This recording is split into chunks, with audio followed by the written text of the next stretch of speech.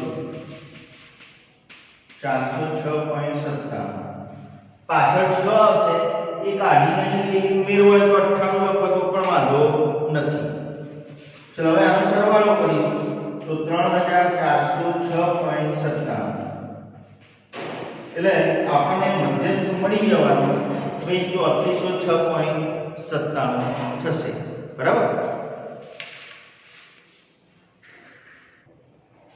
પાછળ તમને 98 જવાબ આપ્યો છે એટલે મેં કહ્યું એમ આ પછી જો છગડો આવે એ કાઢીએ તો આની અંદર આપણે એક ઉમેરવો પડે એટલે 98 થઈ જાય 98 ના લખો 97 લખો તો પણ આપણે ખોટું પડવાનું નથી ઓકે